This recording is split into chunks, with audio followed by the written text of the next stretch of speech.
الحمد لله منزل الكتاب. الحمد لله الذي قف برسله بعد كل رسول. الحمد لله الذي خلق الإنسان وعلمه البيان.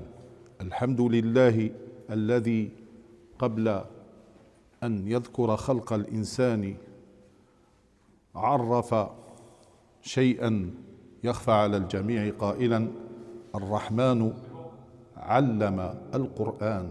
بدأ بتعليم القرآن قبل خلق الإنسان، وهذا الكلام وحده يكفي لأن نخوض فيه أعواما وأعوام. الحمد لله كما ينبغي لجلال وجهه وعظيم سلطانه، وأشهد أن لا إله إلا الله وحده لا شريك له، وأشهد أن سيدنا محمدا عبده ورسوله صلى الله عليه وسلم، الذي أنزل عليه هذا الكتاب فبلغ رسالة ربه ونصح الأمة كما ينبغي، وتركنا على المحجة البيضاء ليلها كنهارها. السلام عليكم ورحمة الله وبركاته. قبل أن أبتدئ أود أن أبلغ بالخصوص أخي ياسين والجماعة كلهم، عندي مرة في الأسبوع يوم السبت أكون غائبا لأنني ألقي درسا في بروسار. ماشي، إذن الأسبوع القادم إن شاء الله عندي درس في بروسار، وإن كان لكم أن تلوموا فلا تلوموني، لوموا الشيخ فضيل، لوموا الشيخ فضيل، لوموا الشيخ فضيل. نعم، مدعوون لبروسار إن شاء الله، كلكم مدعوون إلى بروسار. أفرغوا هذا المسجد وتعالوا إلى بروسار. اللهم صل على معلمنا سيدنا محمد صلى الله عليه وسلم. نبدأ صغيرة أو قصيرة عن كلام الله، وأستغفر الله لما قلت صغيرة، لا صغيرة في كلام الله، حتى نصحح شيئا pour corriger quelque chose qui est gravement fausse. Quand on dit, on apprend ça à nos enfants, à nos femmes, à nos frères, à nos amis, on ne dit jamais j'ai appris sourate صغيرة. لا صغيرة في كلام الله، إنما نقول قصيرة. On ne dit jamais j'ai appris une petite sourate. Il n'y a pas de petitesse dans la parole d'Allah. On dit j'ai appris une sourate qui est courte. Physiquement elle est courte, mais son contenu il est infiniment grand. Donc évitez de dire le mot صغير أو كبير في كلام الله، بل كله أكبر. أول سورة في ترتيب المصحف الشريف هي سورة الفاتحة. وكم من مترجمين سعوا جاهدين، combien de traducteurs ont tout fait pour transmettre un brin de la sémantique du Saint-Coran, jazahumullahu khairan, mais combien de fautes dues à l'imperfection humaine. Pour cela, je conseille à tous ceux qui parlent français et à tous ceux qui sont purement francophones de ne jamais se tromper et dire j'ai lu le Coran en français, j'ai lu le Coran en anglais, j'ai lu le Coran dans une autre langue. Il n'y a pas de Coran en français, il n'y a pas de Coran en anglais, il n'y a pas de Coran dans une langue autre que la langue arabe. Parce que le mot Coran ne s'applique que sur la parole d'Allah. Et la parole d'Allah, elle est dite dans sourate Yusuf. Inna anzalnahu Qur'anan la'allakum fa'qilu wa la taqulu abadan قرآن بالفرنسية أو قرآن، كل ما هو بلغة أجنبية عدا العربية فهو من كلام المخلوق. أما القرآن هذا فهو من كلام الله تعالى. فإذا هذا القرآن أقولها بطريقة مطلقة. Je vais le dire absolument. Ce Coran ne se traduit pas. Donc ce que vous lisez comme traduction, ce ne sont pas des traductions du Saint-Coran. Ce sont des essais de traduction pour essayer de rapprocher le sens qui a été donné par les exégètes. Rahimahumu Allah. Wa atala Allah umura man fil khayr inshallah man yazaluna ahya wa hum min al-mufassirin. في ترتيب المصحف الشريف أول سورة هي سورة الفاتحة. Le premier chapitre ou sourate, c'est sourate al-Fatiha. Je n'oserais même pas dire l'ouverture ou je n'oserais même pas traduire le mot Fatiha parce que même déjà ouverture c'est faux. Ouverture c'est al-Fath. Mais elle, al-Fatiha. La clé c'est Miftah. Al-Fatiha on la laisse Fatiha. On peut dire dans un petit sens qui s'approche de Fatiha, prologue, l'initiation, la débutante, l'ouvrante, tout ça, c'est admis, mais ça demeure avec son nom Al-Fatiha. A'udhu billahi minash shaitanir rajim, bismillahir rahmanir rahim. Qu'est-ce que ça veut dire A'udhu billahi minash shaitanir rajim? A'udhu, c'est moi qui parle, je dis A'udhu. Je suis en train de faire quelque chose. C'est quoi cette chose? A'udhu. Par exemple, si je dis Ashrabu, je suis en train de boire. Akulu, je suis en train de manger. Amshi, je suis en train de marcher. Donc, A'udhu, je suis en train de faire une action. Quelle action? C'est demander la protection d'Allah. On demande la protection contre qui ou contre quoi? Ici, il est bien précis.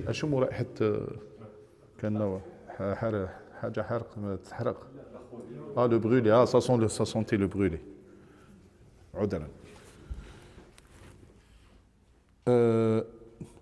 On demande la protection contre quelque chose ou contre une telle créature. Ou...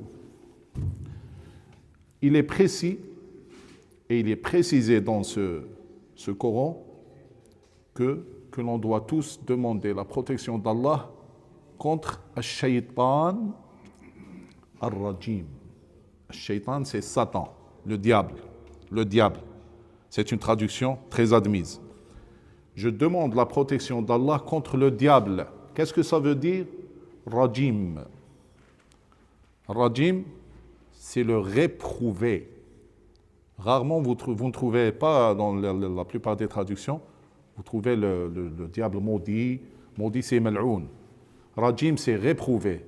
Réprouvé, c'est-à-dire, il a été rejeté, ensuite il a regretté, mais son regret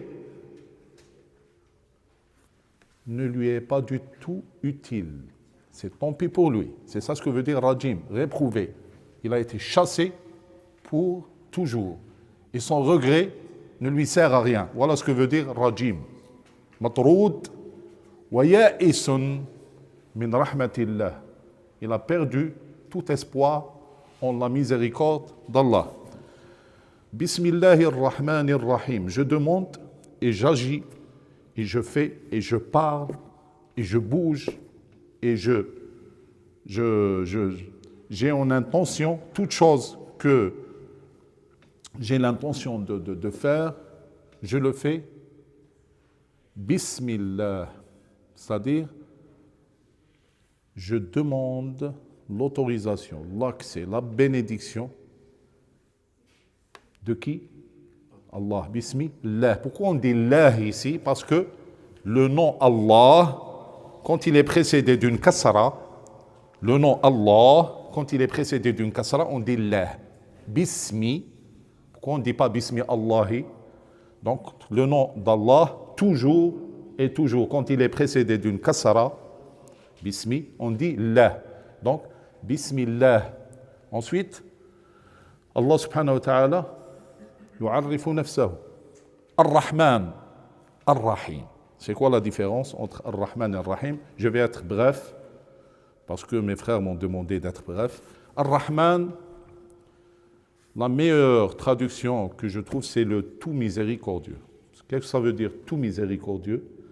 Ça veut dire, c'est une miséricorde qu'il accorde à toutes ses créatures par essence. Ça veut dire par essence, c'est-à-dire, il l'accorde sans choisir. Parce qu'Allah subhanahu wa ta'ala a pris la promesse sur lui-même, tant que toutes les créatures sont sur terre, Allah s'est engagé lui-même d'accorder sa miséricorde à toutes ces créatures. S'il n'y avait pas cette miséricorde, ce serait la catastrophe.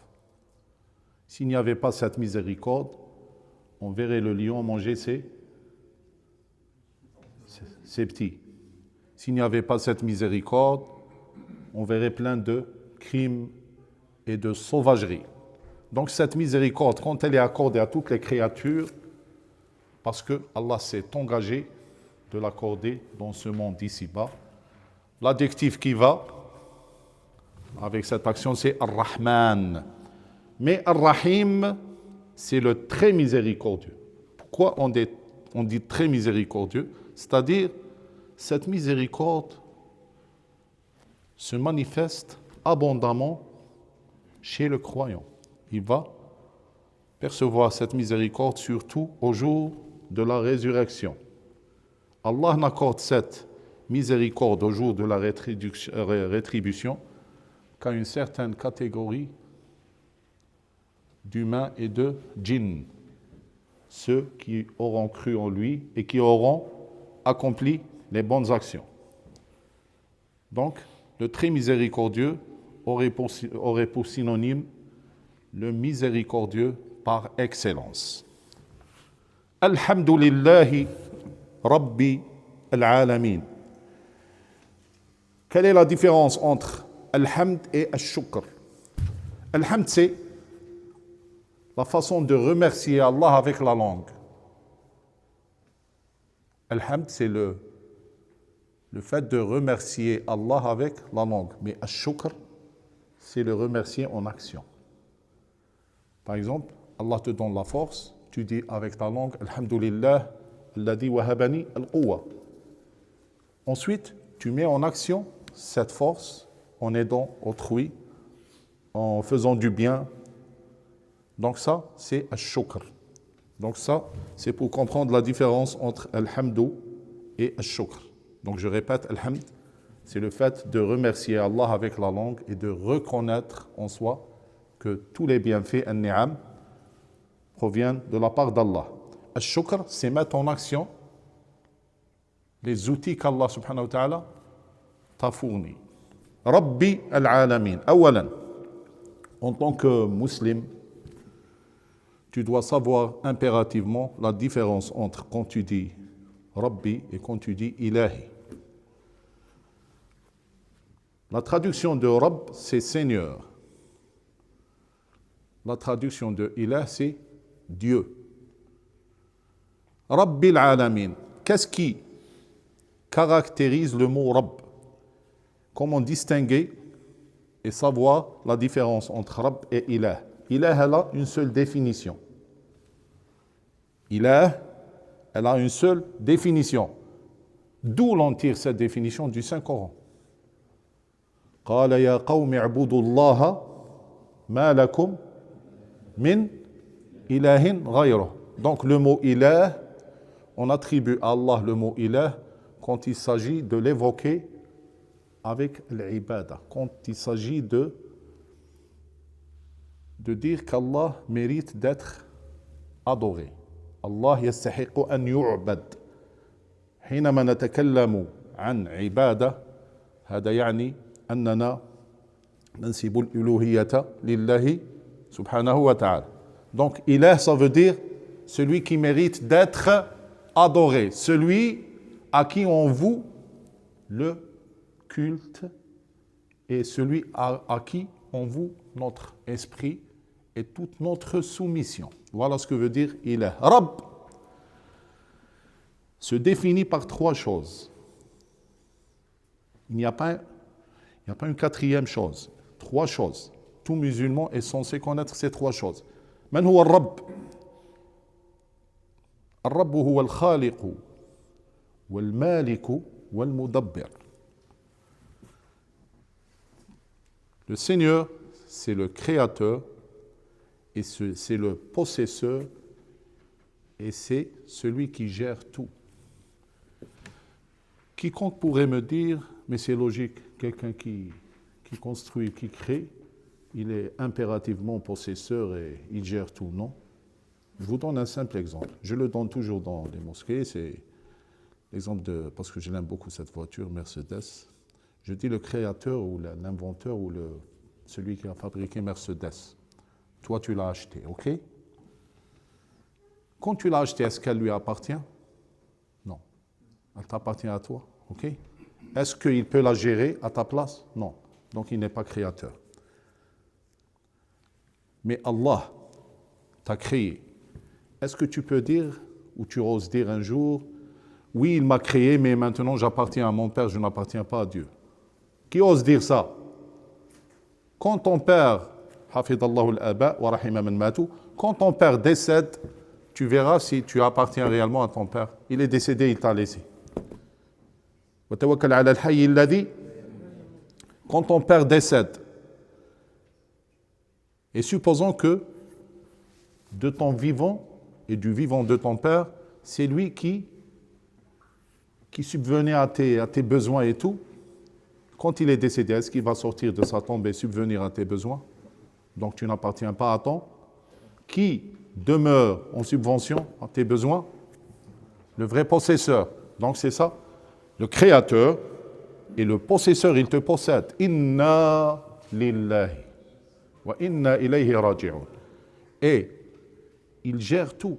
Allahu la ilaha illa huwa al-hayy hayyu al-qayyum, le provident qui gère tout. Tu ne peux pas dire un jour, moi, c'est vrai, Dieu gère une partie de ma vie, mais il y a des choses, je n'ai pas besoin de lui. Ta'ala Allah an dhalik. Donc, Rabb, c'est celui qui t'a créé, qui te possède et qui gère, pas gérer tes affaires, non, ça c'est rien. Il gère ton sort. Ton sort lui appartient, subhanahu wa ta'ala, et pour l'éternité.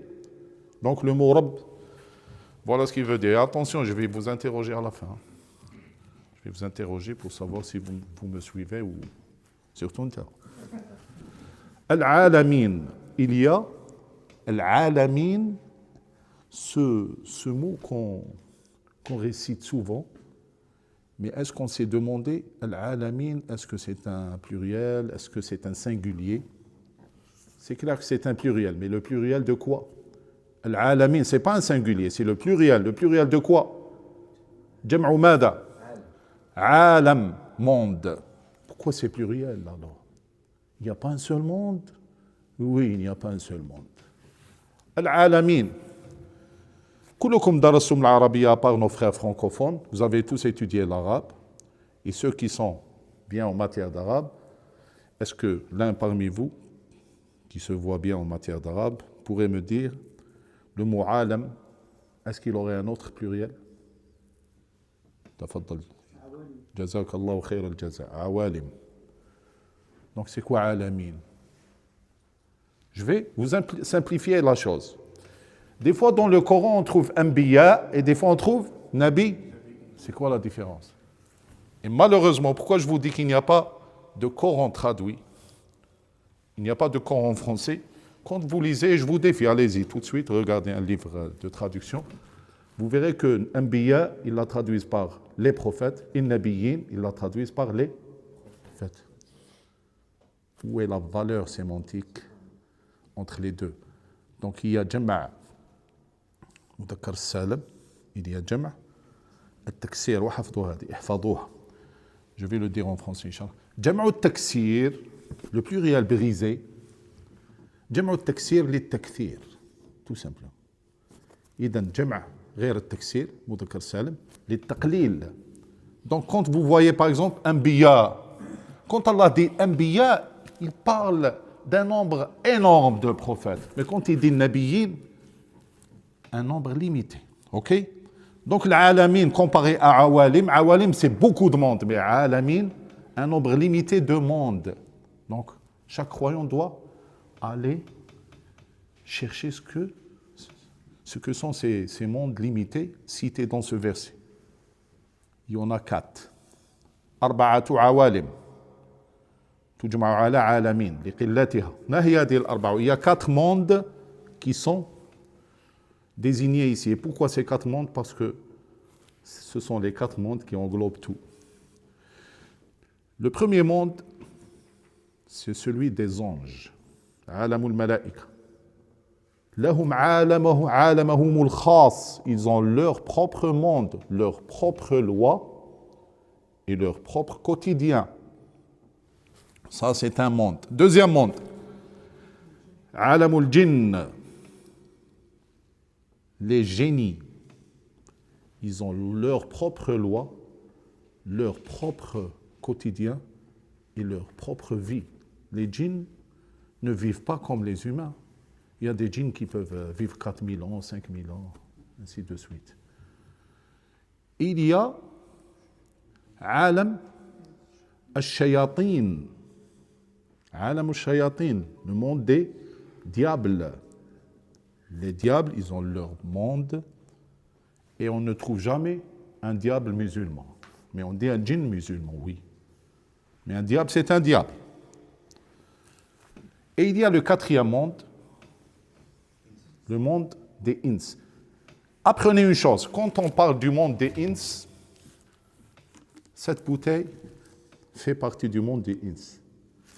Ce décor-là, je ne sais pas comment l'appeler, fait partie du ins.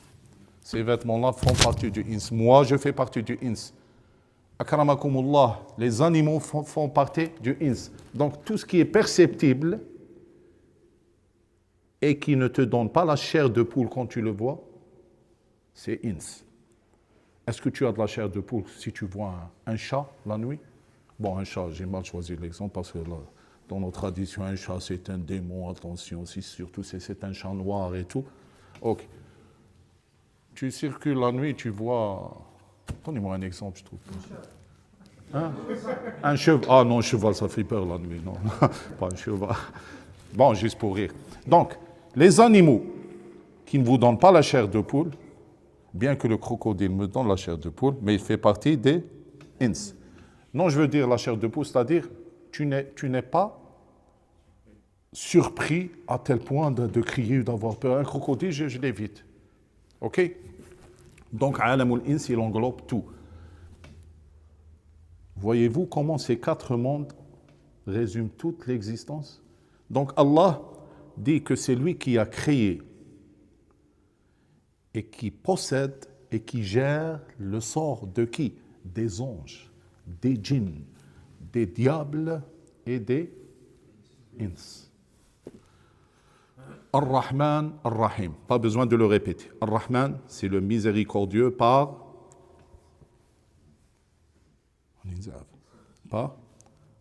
essence.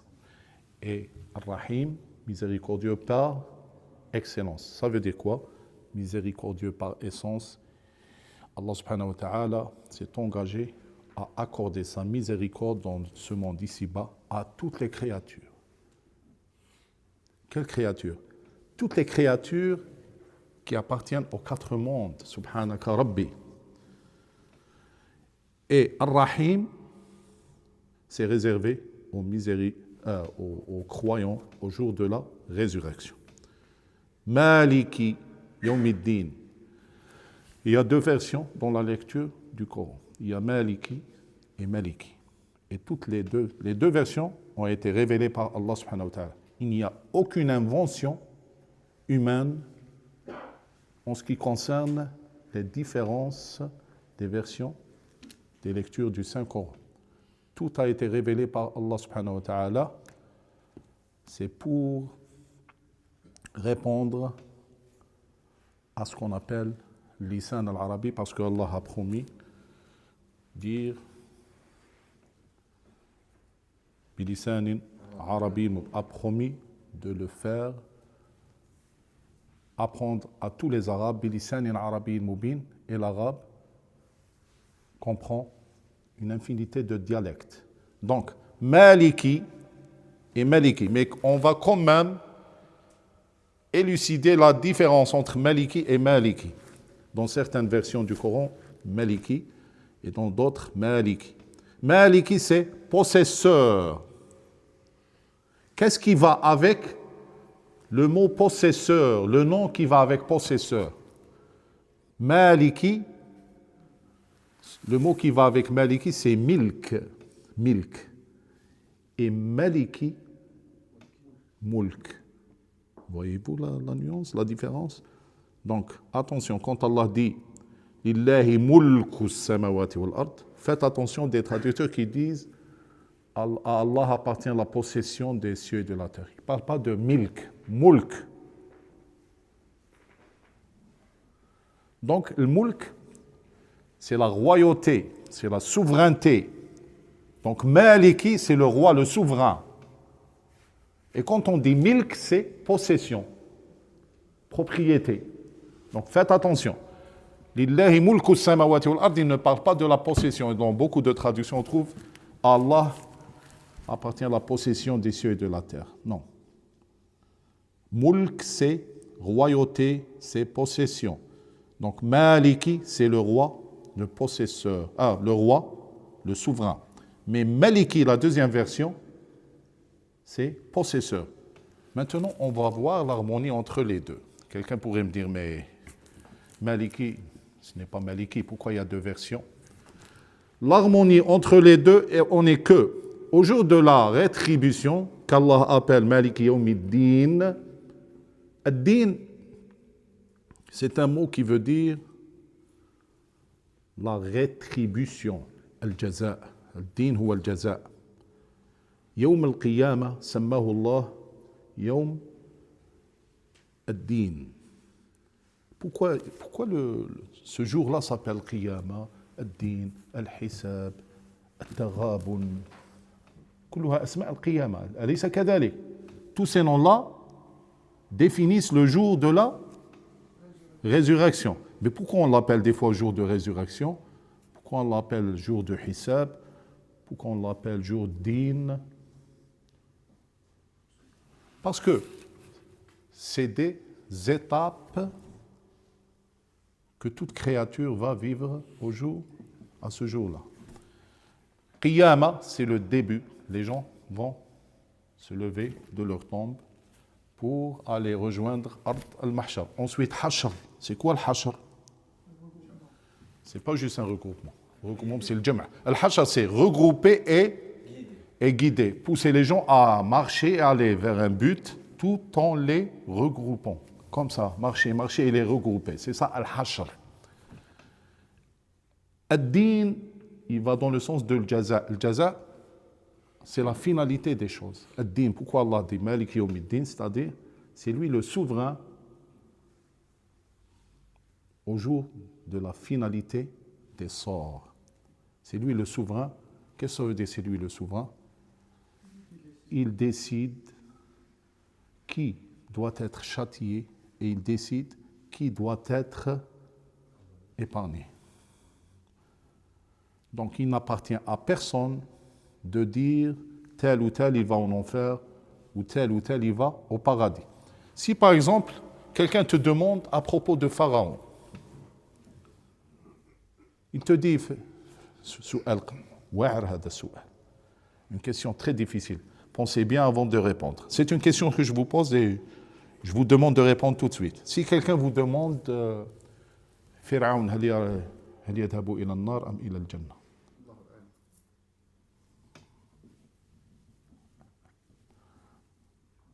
جزاك الله. لا ما غلطش ولكن لم تتم الجواب. لو سألك أحد si quiconque te demande est-ce que Pharaon va en enfer ou au paradis, qu'est-ce que tu dois répondre?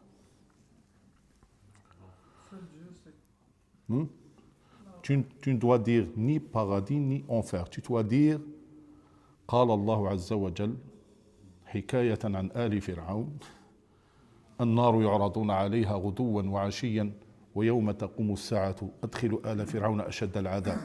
Et si le diable vient lui proposer d'insister, tu vas lui répondre aussi. Si le diable va dire à cette personne, dis-lui, mais réponds-moi à ma question. Tu vas dire, Allahu qala lillahi ma fi as-samawati wa ma fi al-ard yaghfiru liman yasha wa yu'adhibu man yasha.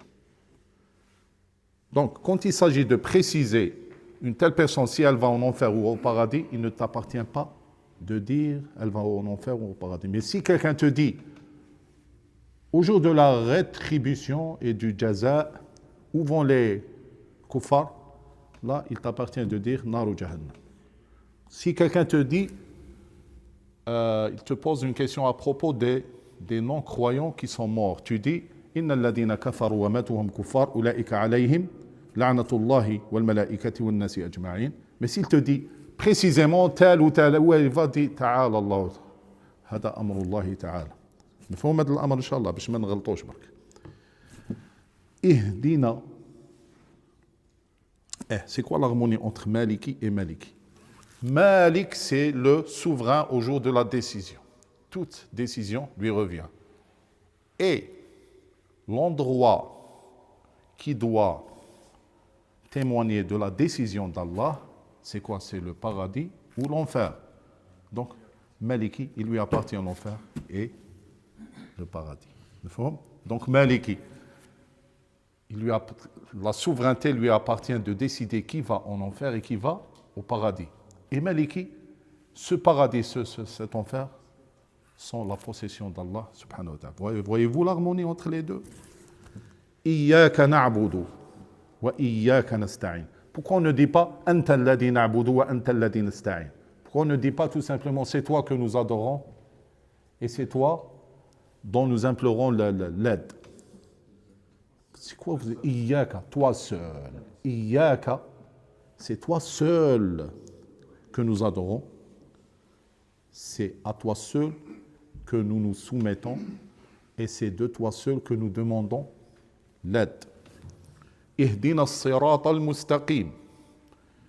Ihdina, guide-nous et dirige-nous et mets-nous sur les rails du chemin droit. Donc, et c'est lui-même, subhanahu wa ta'ala, qui a expliqué c'est quoi ce chemin. Quel chemin droit? Il t'a dit, c'est le chemin. Tu dois apprendre cette prière. Rabbi ihdina as-sirat al-mustaqim. Na'am, ay sirat alladhina an'amta alayhim. Le chemin de ceux que tu as comblés de tes louanges. Mais tu vas lui dire aussi, et c'est qui ces gens-là que tu as comblés de tes louanges? J'aimerais les savoir pour suivre leur chemin. Il t'a répondu dans sourate An-Nisa. شكون هم الذين أنعم الله عليهم؟ من هم الذين أنعم الله عليهم؟ C'est qui ces gens-là qui ont été comblés des louanges d'Allah? Allah dit ومن يطع الله والرسول فأولئك الذين أطاعوا الله والرسول مع من؟ مع الذين أنعم الله عليهم. هنا حيجاوبك. C'est là qu'il va te donner la réponse. C'est qui ces gens-là? من النبيين والصديقين والشهداء والصالحين. Les prophètes et les gens vertueux, les martyrs et les gens, je ne dis pas les vertueux, donc je commence, nabiyin et les gens véridiques et les martyrs et les gens vertueux. Ce sont ceux à qui Allah a accordé ses louanges et ce sont ceux qu'Allah a comblés de ses louanges. Donc, nous demandons en prière qu'Allah nous guide sur le chemin de ces gens-là. غير المغضوب عليهم ولا الضالين والله لولا أن فسرها رسول الله لما تجرأ أحد أن يفسرها لأنه سئل صلى الله عليه وسلم. On a interrogé le prophète صلى الله عليه وسلم. Donc, il est clair, on a su ce sont qui ces gens-là, أنعم الله عليهم. Mais la question a été posée au prophète صلى الله عليه وسلم et c'est qui المغضوب عليهم et c'est qui الضالين. Il y a une réponse dans le Saint-Coran qui explique qui sont ces gens-là, mais le prophète lui-même sallallahu alayhi wa sallam a dit المغضوب عليهم هم اليهود والضالين هم النصارى. والآية صريحة. لماذا غضب الله عليهم؟ لأنهم بعد غضب الله عليهم عوض أن يتوبوا après que la colère d'Allah se soit abattue sur eux, au lieu d'aller se repentir, ils ont encore fait tout pour que la deuxième colère d'Allah s'abatte sur eux. فَبَاءُوا بِغَضَبٍ عَلَى غَضَبٍ. Et dans Sourate Al-Ma'idah, غضب الله عليهم ولعنهم وجعل منهم القردة والخنازير. Et ضالين ولا تتبع أهواء قوم قد ضلوا من قبل وأضلوا كثيرا وضلوا عن سواء السبيل. Et كل المفسرين يقولون بأنهم النصارى ولا الضالين. انتهت سورة الفاتحة. نمر لأطول سورة في القرآن. لا يجوز أن نقول لأكبر سورة في القرآن، لأن القرآن كله كبير. فلو قلت سورة أكبر من سورة يعني أنك استصغرت سورة أمام هذه السورة. فكل كلام الله كبير، ولكن الحقيقة الملموسة وهي أنها أطول سورة. Le chapitre le plus long, سورة البقرة. البقرة c'est la vache. Pourquoi elle est nommée ainsi? Parce qu'il y a une histoire très, très remarquable au sujet de la dite vache. Donc, cette sourate commence par كم استغرقت من الوقت والله حتى لا مازال 5 دقائق إن شاء الله.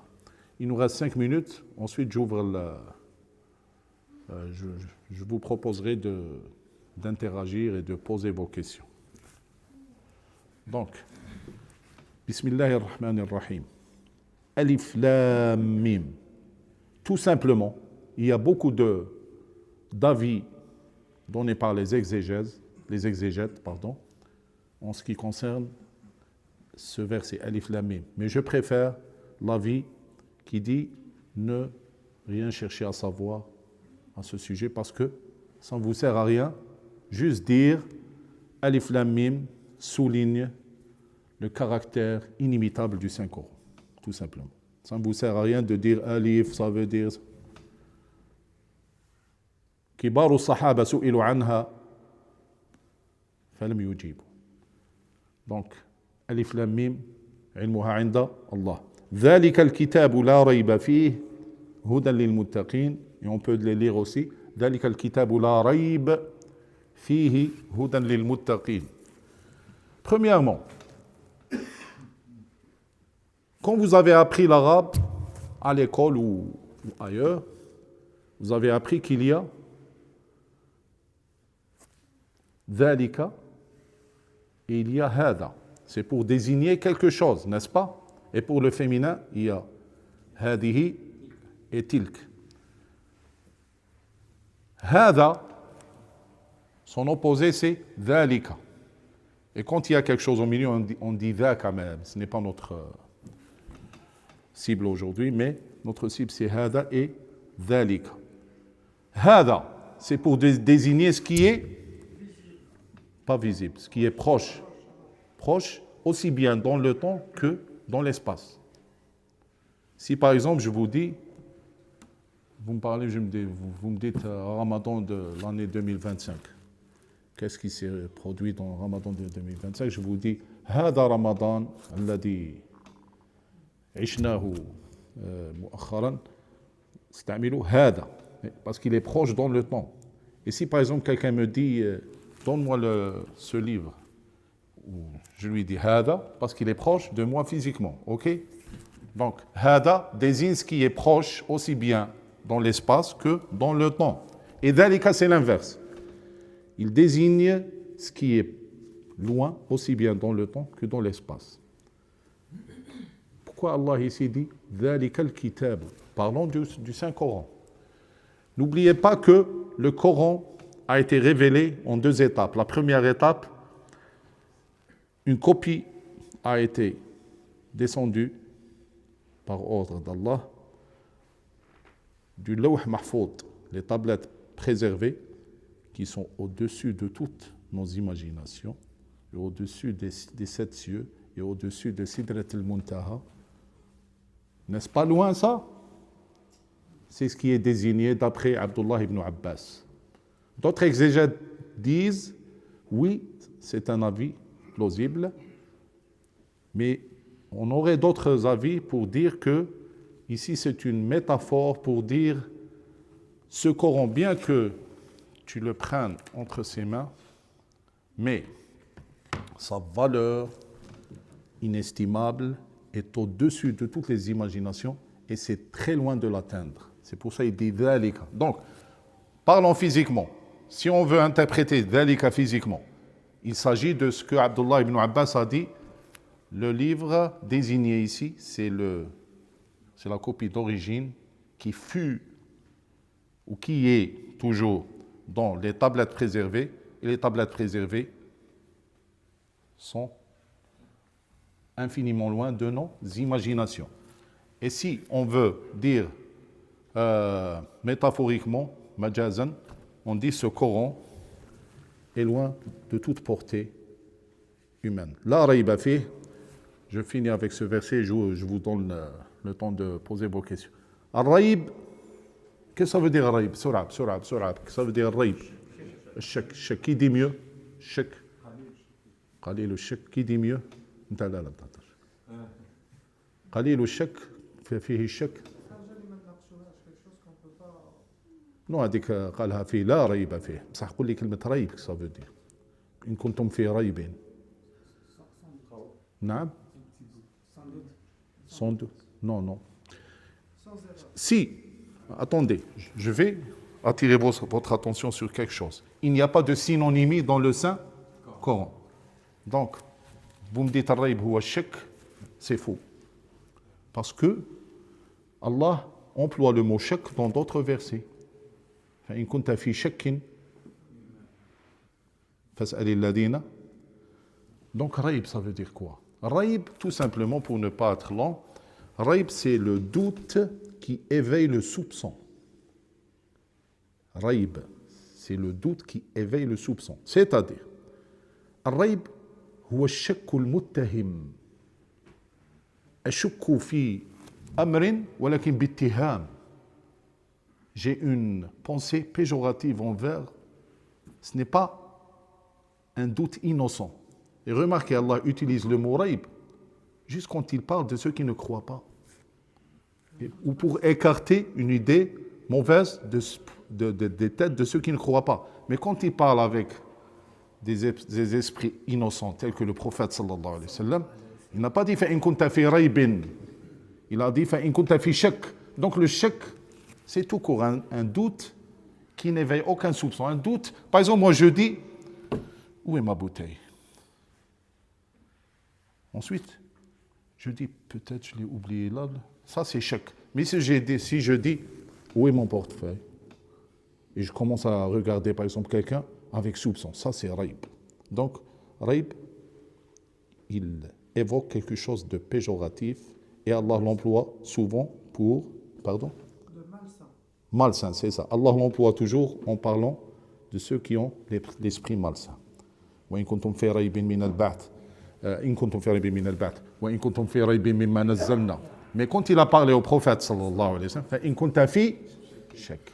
Donc, raïb, c'est le doute qui éveille le soupçon. Et le soupçon, c'est quelque chose de péjoratif. La raïba fi, ce Coran ne donne même pas la chance à quelqu'un de le soupçonner, ni de douter. La raïba fi, hudan lil muttaqin, c'est une direction, métaphoriquement parlant et physiquement parlant. C'est une direction qui t'emmène dans le bon sens et sur les bonnes rails. Wallahu yaqul al-haqqa wa huwa yahdi as-sabil. Wa salamun ala al-mursalin. Alhamdulillahi rabbil alamin.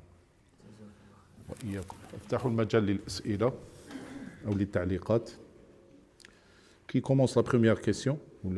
تفضل. الشيطان الرجيم. رجيم, نعم. Le mot rajim, ça vient pas de rajm.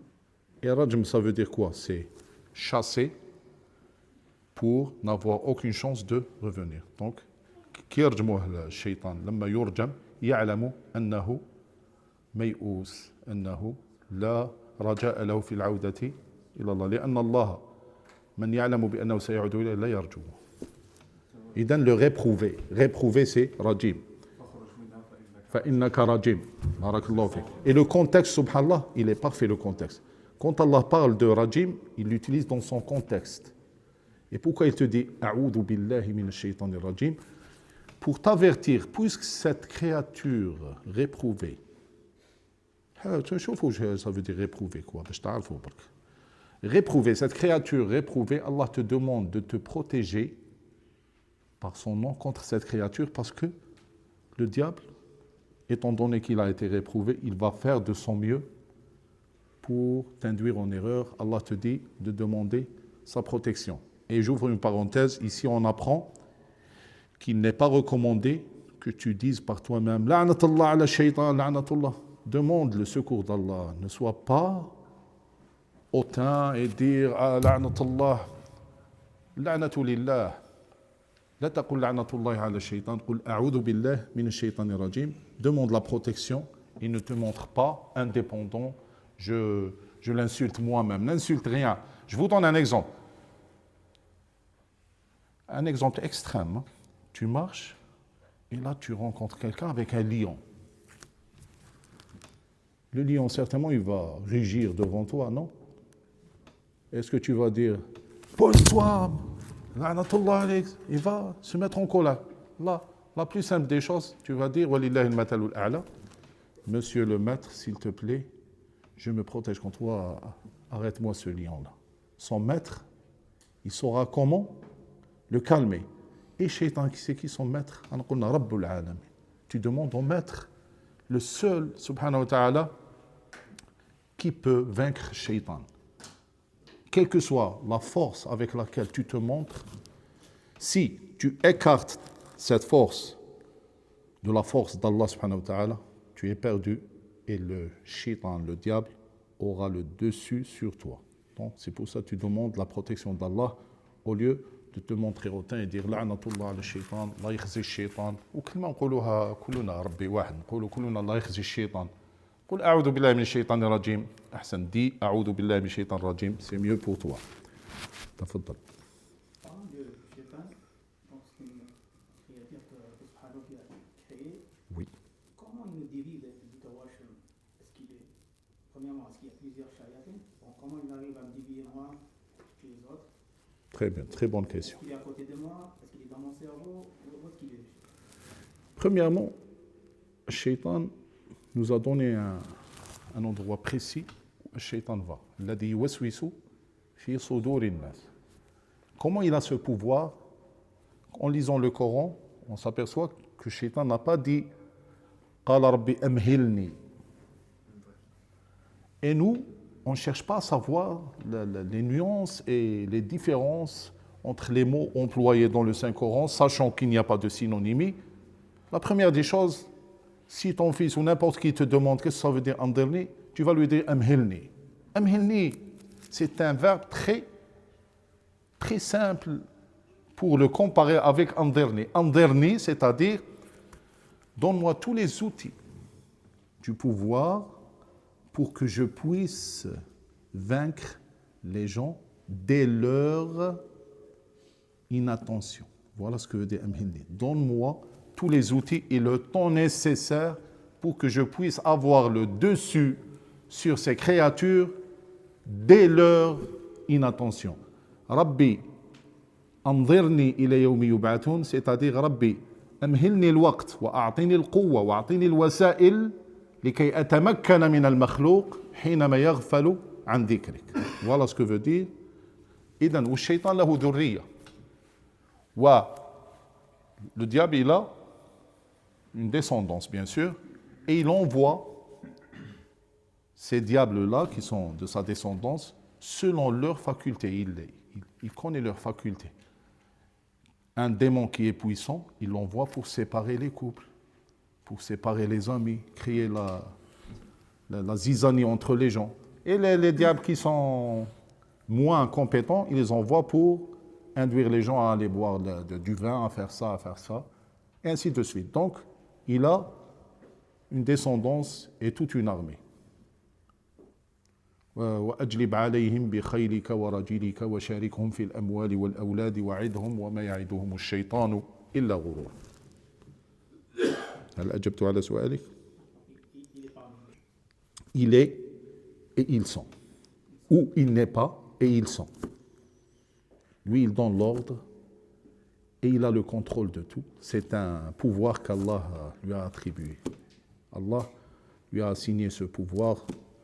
وهذا شيء من أمور الغيب. لا نعلم comment est son pouvoir et comment il fait. Tout comme on ne sait pas comment les anges de la mort procèdent pour prendre l'âme d'une personne. Ok? Jazakallah khair. Oui.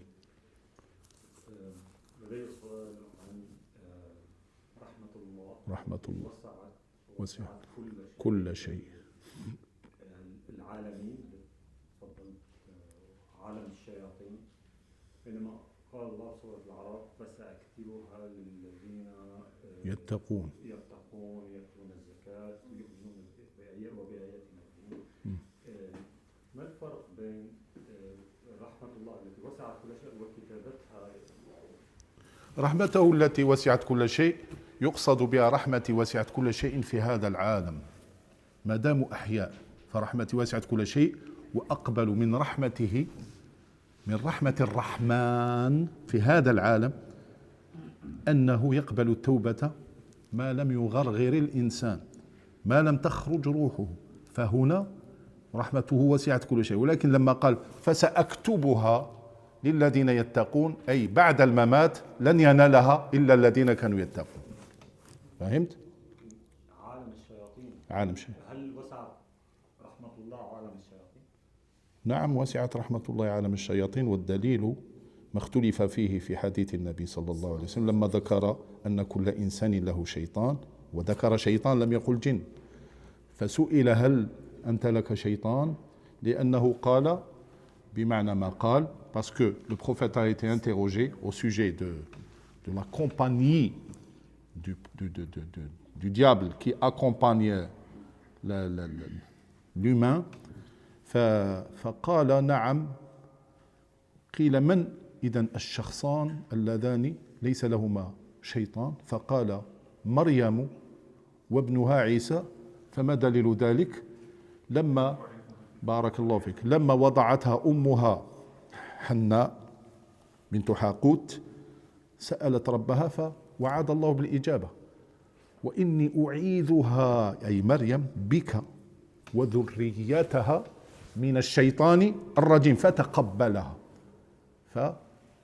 فأصبحت مريم وعيسى دون شيطان فقيل وأنت يا رسول قال عندي شيطان ولكن يعينني الله عليه فأسلم. الآن هذا هو محل الخلاف وإن كان بعض من ضعف هذا ولكن يبقى هنا محل الخلاف لأن العرب يتوقفون عند الحرف بسكون وعندما يتوقف العربي على حرف بسكون لا تستطيع أن تعرف هل هو مضموم أو مكسور أو مفتوح. إذن قد يكون أعانني الله عليه أو يعينني الله عليه فأسلم أنا يعني أسلم من كيده أو قد يكون فأسلم الشيطان. فالطائفة الثانية دلوا على أن الشيطان قد يسلم في الدنيا إلا الأول لأنه رجيم. ولما تقول لي كل شيء هل الشيطان يدخل في هذا الشيء؟ لا هو مطرود من كل شيء مطرود. إذا لا ينطبق عليه قول الله ورحمتي وسعت كل شيء أنه خرج حتى من مجال الشيء مطرود من كل القياسات. بارك الله فيك. Moi j'ai deux questions. Allez-y. La première, Shayatin. Moi de ce que je connaissais, Shayatin, Jinn ou l'Ins. J'ai du mal à voir ils ont un monde juste pour eux. Ok. Et la deuxième question, après. Ok. C'est quoi la différence entre Shayatin al-Ins et Shayatin al-Jinn? Shayatin al-Jinn, premièrement, ce sont les diables qu'on ne voit pas. Ils peuvent donc être des diables en entier, ils peuvent être donc des diables ou bien des créatures qui font partie des djinns et qui ont été influencés par le diable. Donc ils sont devenus comme des diables. Ils agissent selon ce que le shaitan leur a suggéré. Et ce sont les diables qu'on ne voit pas, qu'ils soient des diables ou des génies, ok?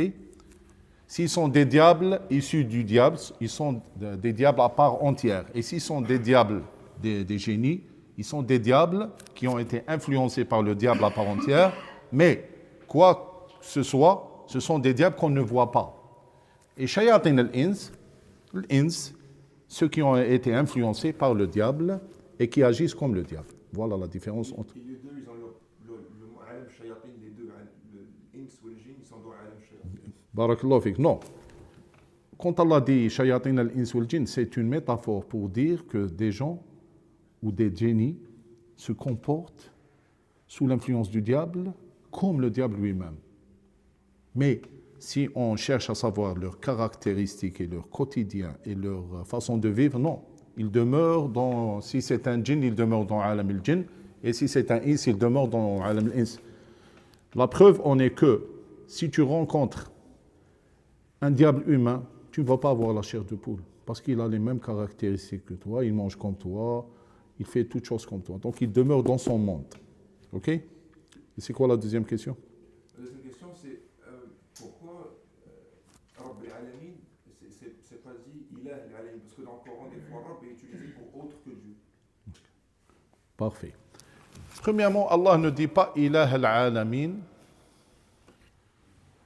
parce qu'il n'a pas besoin de dire Ilah al-Alamin, parce qu'il est au-dessus de ça, parce qu'il a dit dans un verset Wa huwa alladhi fi as-sama'i ilahun, avec tous les mondes qu'il y a dans le ciel, wa fil ardi ilahun, avec tous les mondes qu'il y a dans le ciel. Ok? Mais deuxièmement, il y a aussi une chose très importante. L'ilah, c'est celui à qui on voue le culte. Est-ce que l'alamin, ils vouent tous leur culte à Allah? Donc voilà, il n'y a pas de contradiction dans Kalam Allah. Mais Rabb, qu'ils vouent leur culte ou qu'ils ne vouent pas, c'est lui leur créateur. Même eux-mêmes, ils avouent que c'est lui. Wala in sa'altahum man khalaqahum la yaquluna Allah. Et khalq, c'est faisant partie ou des caractéristiques de Rabb. Donc Rabb, al-alamin, qu'on le veuille ou non, mais Ilah, qu'on le veuille ou non, c'est Ilah, mais encore, pour qu'il n'y ait pas une contradiction, Ilah, c'est celui à qui on doit vouer le culte. Mais est-ce que l'alamin, ils vouent tous le culte à Allah? Non. C'est pour ça qu'ils disent ce qui est irréfutable. Rabb, c'est lui qui les a créés, c'est lui qui subvient à leurs besoins, qu'ils soient croyants ou non croyants, et c'est lui qui possède toutes ces créatures-là. Barakallahu. Tfaddal, Cheikh. Deux questions. La première, c'est par rapport à la Coran. يعني جمع القرآن. نعم. ترتيب القرآن. نعم. الفاتحة والبقرة هل أنزل يعني بالترتيب بهذه لا. الصورة؟ وبما إذا لم يكن كذلك يعني فما هو يعني المعيار الذي اعتمده الصحابة أو التابعين عندما جمعوا القرآن أن يبدأوا مثلا بهذه الصورة أو تلك. السؤال الثاني هو بخصوص فرعون. يعني أنا تشكل علي الأمر عندما قلت يعني فرعون لا نقول له إله الله، لكن مفهوم الذين أفهموا من الآية لما قالوا يعني الآن وقد عصيت من قبل فاليوم ننجيك ببدنك. فالله رد لفرعون يعني إسلامه يعني في تلك الحال أنه غرغر إلى هذا. فلم هذا لأنه يعني من أهل النار. بارك الله فيك. من مات ولم يعبد الله أين يذهب؟ مات ولم يعبد الله، مات مشركا، أين محله؟ بارك الله. هل أنا وأنت أعلم من عيسى عليه السلام بمن يستحق النار بمن يستحق الجنة؟ لا، أنا وأنت لسنا بأعلم من عيسى عليه السلام بمن يستحق الجنة والنار. عيسى عليه السلام يؤمن بأن الذي مات مشركا واتخذه إلها من دون الله فمحله النار، ولكن لما سئل عن أناس معينين أأنت قلت للناس الذين تكلمت معهم اتخذوني وأمي إلهين من دون الله، وقد نبأه الله بأنهم اتخذوه وأمه آلهة من دون الله. قد تقول أنت خلاص هادو إلى النار، قد تقول اللهم عذبهم فأنت أعلم بهم. لما عين له من هؤلاء الناس أي الناس الذين بلغهم الرسالة قال إن تعذبهم فإنهم عبادك وإن تغفر لهم فإنك أنت العزيز الحكيم.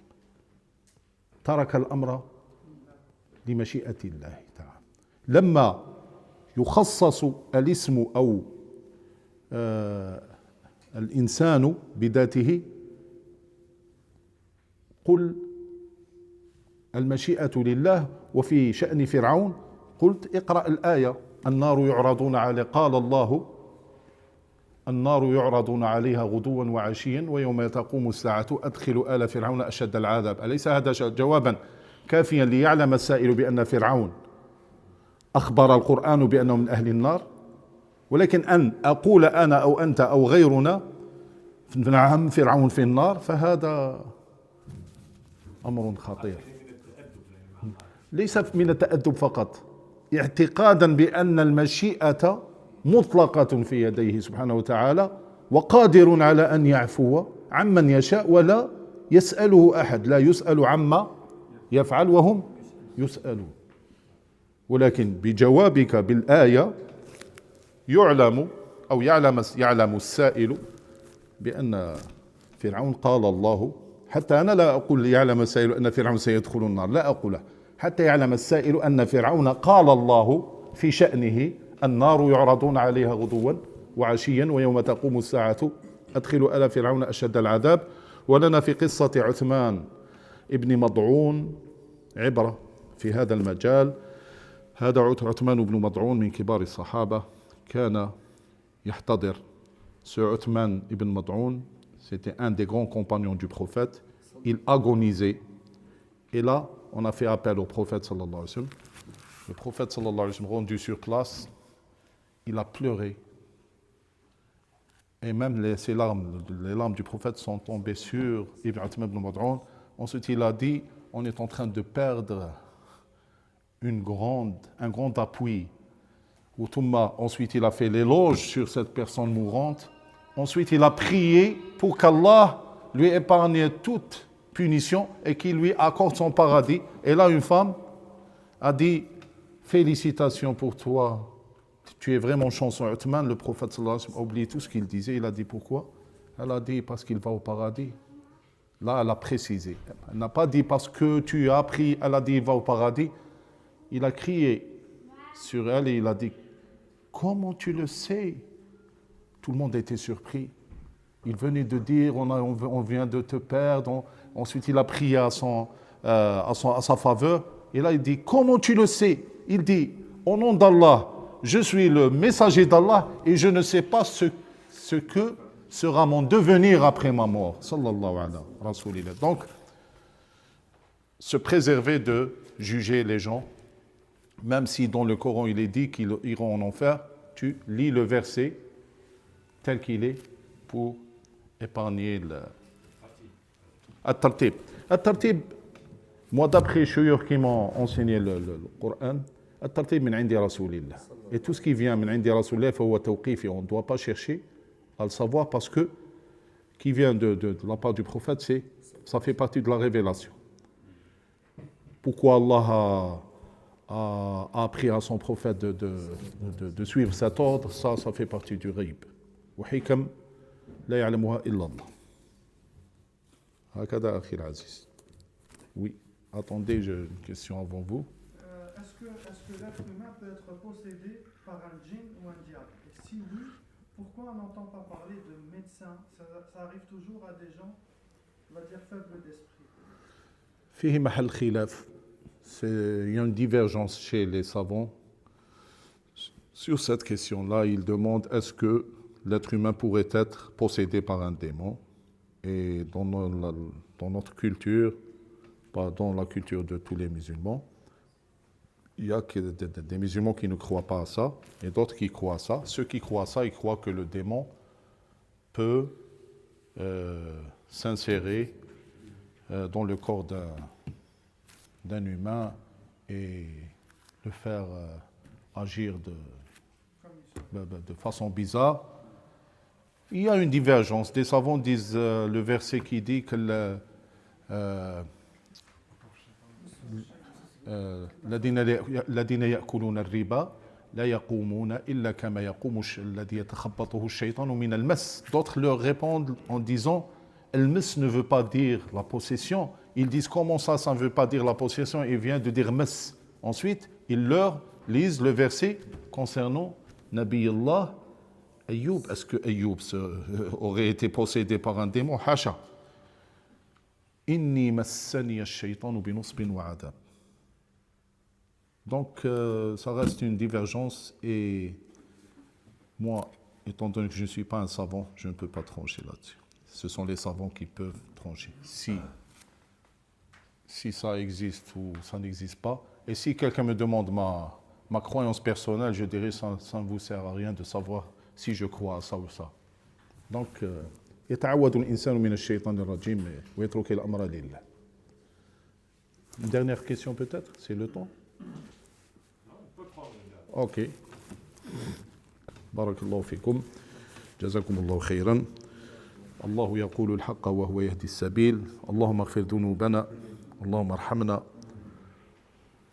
اللهم اجعلنا من أهل القرآن واجعلنا من حماة القرآن واجعلنا من حماة السنة فلا تهجروا السنة لأنه من هجر السنة ينطبق عليه قول نبي الله وقال الرسول يا ربي إن قومي اتخذوا هذا القرآن مهجورا والذي يهجر السنة يكون قد هجر قول الله وما آتاكم الرسول فخذوه وما نهاكم عنه فانتهوا. وهنا أشير مباشرة لمن يسمون أنفسهم بالقرآنيين، فالذي يقول أنا قرآني لابد أن يؤمن بأن في القرآن آية تأمر باتباع الرسول، واتباع الرسول يعني اتباع سنته وهديه صلى الله عليه وسلم. اللهم صل على سيدنا محمد وعلى آله وأصحابه الطاهرين، والسلام عليكم ورحمة الله وبركاته.